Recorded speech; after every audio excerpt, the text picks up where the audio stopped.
레위기와 구속 역사에 관한 이해, 오늘 시간에는 안식년과 그리스도에 대해서 살펴보도록 하겠습니다.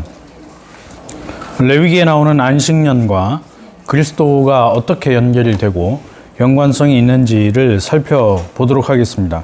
교재 159쪽 첫 번째 단락에 보시면 안식년은 출애굽기 23장 10절에서 11절에 휴경년 규정의 연장이다. 휴경년이라고 하는 것은 농사를 쉬는 것을 말합니다. 사람은 매주 안식일을 갖는 것처럼 땅도 7년에 한 차례씩 쉬어야 한다. 안식년은 신명기 15장 1절 2절에서 빚을 청산하는 해로 더 확대된다. 오늘날 교회에서 목사들이 7년에 한 번씩 안식년을 갖는 것을 오늘 성경에 나오는 이 말씀을 근거로 해서 적용하는 것을 볼 수가 있습니다. 뿐만 아니라 대학의 교수들도 7년에 한 번씩 안식년이라고 하는 것을 가지면서 그 근거를 오늘 본문에 나오는 내용을 그 근거로 하고 있습니다. 그러나 이러한 적용들은 그렇게 단순한 문제가 아니라고 보는 것이죠. 이것은 신학적인 문제이기 때문에 구약 성경에 안식년을 가졌으니까 오늘날 목사도 혹은 교수들도 안식년을 갖는 것이 성경적이다 이렇게 주장하는 것은 깊이 생각해 봐야 되는 문제들입니다. 그렇게 쉽게 적용할 수 있는 단순한 문제가 아니고 그 이면에는 신학적인 문제들이 자리 잡고 있다는 것을 기억해야 합니다. 계속해서 보면 두 번째 단락에 안식일에 대한 준수는 하나님과 이스라엘 사이에 맺어진 언약의 표시였다. 따라서 그 의미가 매우 중요하게 주어진 것이다.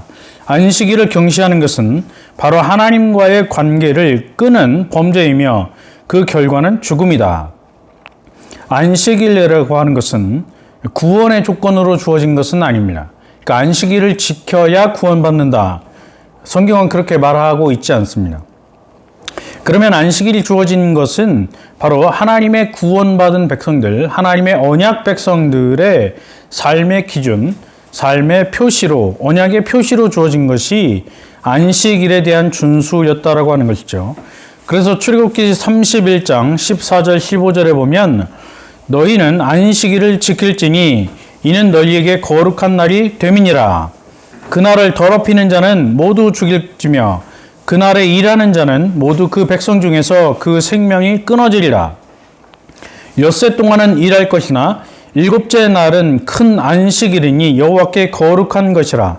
안식일에 일하는 자는 누구든지 반드시 죽을지니라. 이렇게 말씀하고 있습니다.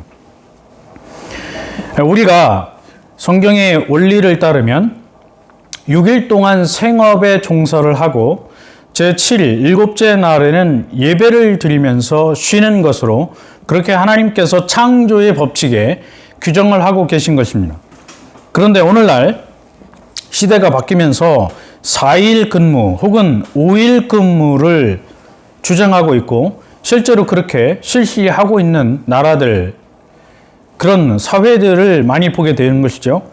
이러한 것은 하나님의 창조의 질서를 파괴하는 행위다 이렇게 규정할 수 있습니다. 그러니까 오늘날 4일 근무나 5일 근무는 하나님의 창조의 질서에 근거한 것이 아니고 인간의 편의에 따른 것입니다.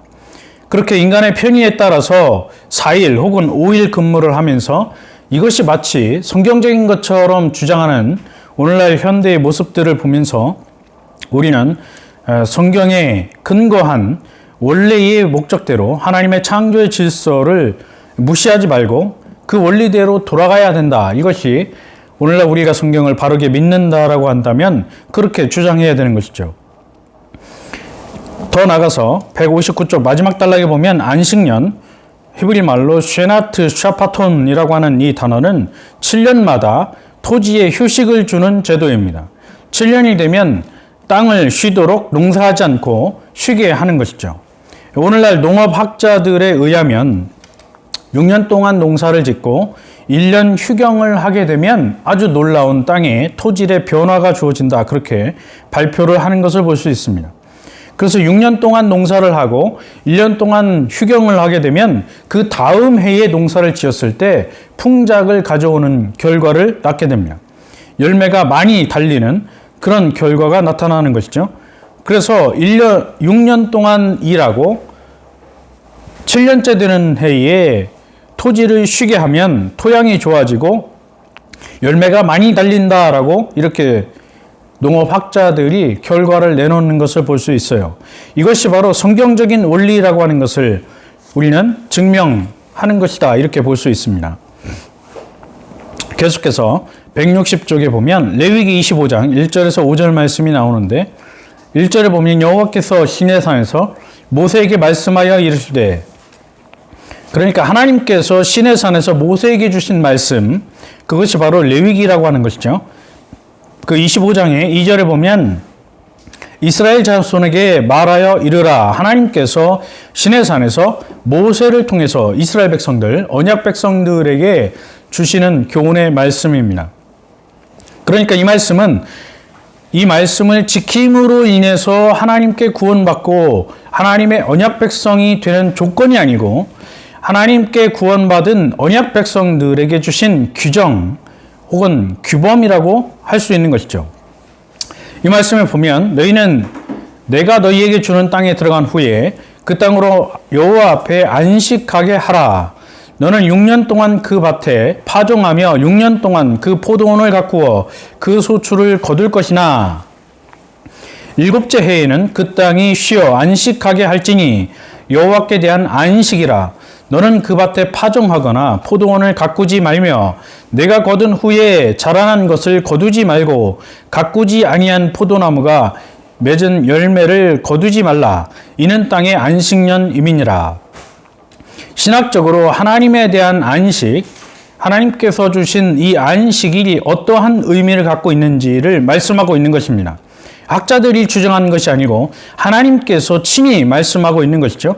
하나님께 대한 안식, 그것이 7째 해 안식년에 대한 핵심이라고 하는 것을 하나님께서 친히 말씀하고 있는 것입니다. 그래서 이것은 하나님께서 주신 언약 백성의 규례이고 규범이지 구원의 조건으로 주신 것은 아니에요. 그러니까 뒤집어 말하면 안식년을 반드시 지켜야만 하나님께 구원받고 하나님의 백성이 된다, 그런 내용이 아니고, 하나님께서 자기 백성 삼아주신 언약의 백성이라고 한다면 이방인들과는 구별되게 하나님의 백성으로 하나님의 백성답게 살아가는 것 중에 하나가 바로 안식년을 지키는 것이다, 이렇게 하나님께서 말씀하고 있는 것이죠. 160쪽 두 번째 단락에 보면 안식년은 바로 안식을 강조한다. 안식년이 강조하고자 하는 것은 연수에 있지 않고 몇 년에 한 번씩 해라, 그것이 아니고 안식년의 핵심은 안식이라고 하는 데 있습니다. 하나님께서 6일 동안 천지를 창조하시고 7일째 되는 날 안식하셨습니다. 이것을 가지고 오늘날 구약계에서 하나님께서 6일 동안 천지를 창조하신 것을 오늘날 우리가 이해하는 대로 24시간, 하루 이렇게 보지 않고 장구한 시간 혹은 긴 세월로 보는 사람들이 있어요. 그래서 오늘날도 구약계에서 이것을 가지고 논쟁을 하고 싸웁니다. 그런데 성경에 나와 있는 6일, 그래서 거기 나오는 일자를 히브리어 성경에 보면 욤이라고 하는 단어로 되어 있어요. 그런데 성경 전체의 맥락, 이 욤이라고 하는 단어가 쓰인 성경 전체의 흐름 속에서 보면 이 욤이라고 하는 단어는 성경에서 장구한 시간이나 긴 세월을 의미하는 단어로 사용되지 않았습니다. 성경에 나오는 욤이라고 하는 단어가 쓰일 때 그 문맥을 보면 항상 성경에서는 24시간, 하루라는 의미로 성경에 쓰였다라고 하는 것이죠. 그래서 오늘날 개혁신학에서는 이 창조의 6일을 오늘날과 똑같이 24시간으로 보는 것이 개혁신학입니다. 그러나 이것을 장구한 시간 혹은 긴 세월로 보는 그런 관점들이 생겨나는데, 이것이 바로 신복음주의이죠. 신복음주의는 이 24시간으로 보지 않고 창조의 6일을 긴 세월로 봅니다. 이것이 오늘날 자유주의와 일맥상통하는 것입니다. 그래서 우리 합동 측 교단에서는 신복음주의의 사상을 받지 않습니다. 그럼에도 불구하고 오늘날 신복음주의 계통의 신학교를 졸업한 분들이 우리 교단에 들어와서 계속해서 이것을 장구한 시간, 긴 세월로 보아야 한다 이렇게 주장하는 분들이 대단히 많은 것을 볼 수가 있습니다. 이 신복음주의를 먼저 주창했던 풀러 신학교의 구약학 교수들은 유신진화론을 주장합니다. 오늘날도 얼마 전에 서울신학대학교에서 이 유신진화론을 가르치는 교수에 대한 문책에 문제가 있었습니다. 유신진화론이라고 하는 것은 말 그대로 보면 굉장히 과학적이고 멋진 것처럼 보이지만, 지적인 것처럼 보이지만, 유신진화론은 진화론과 창조론을 믹서해 놓은 신학이에요. 그래서 결국에는 진화론을 이야기하는 것입니다. 그런데 하나님의 이름을 집어넣었다고 해서 이것이 유신진화론이고 마치 성경적인 것처럼 주장하는 그런 엉뚱한 신학 사상들이 등장하는데, 하나님의 이름이 들어갔다고 해서 그것이 성경적이라고 볼 수는 없습니다. 계속해서 160쪽에 보면 바로 그 창조주 하나님, 안식의 하나님을 예배하는 것이다. 그리고 430년 동안 종살이한 이스라엘 민족을 애굽에서 구원하시고 그들에게 자유를 주신 하나님을 기념하는 것이다. 그러니까 안식년의 핵심은 하나님께 달려있는 것이고, 그 하나님께서 430년 동안 종살이하던 이스라엘 백성들을 구원하셔서 그들에게 자유를 주셔서 안식할 수 있도록 만들어주신 그 하나님을 기념하는 것이 안식년의 원래 개념이고, 또 안식일의 개념은 하나님께서 6일 동안 천지를 창조하시고 제7일 일곱째 날에 안식하셔서 피조물로 하여금 하나님이 창조주이시고 그 하나님을 예배하는 것이 원래 안식일의 목적이라고 하는 것이죠. 이것이 핵심인데, 이러한 핵심을 다 놓쳐버리고 그 외의 것들을 가지고 오늘날도 안식년과 안식일을 주장하는 그런 경우가 대단히 많이 있다라고 하는 것입니다. 그래서 이것은 장차 예수 그리스도 안에서 주어진 구원의 안식을 상징하는 것으로 그렇게 이해해야 바른 안식년과 안식일에 대한 개념을 이해하는 것입니다. 그러니까 예수 그리스도와 연결되지 않는 안식년은 오늘 교회와는 전혀 상관이 없는 안식년이 되는 것이죠. 그러니까 불신대학에서 불신자 교수들이 7년에 한 번씩 안식년을 갖는다.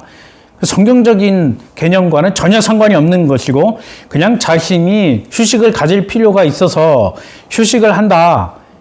그냥 그런 개념으로 이해해야 되는 것이지, 성경의 안식년과 연결하려고 하는 것은 전혀 맞지 않는 것이다. 이렇게 볼 수가 있습니다.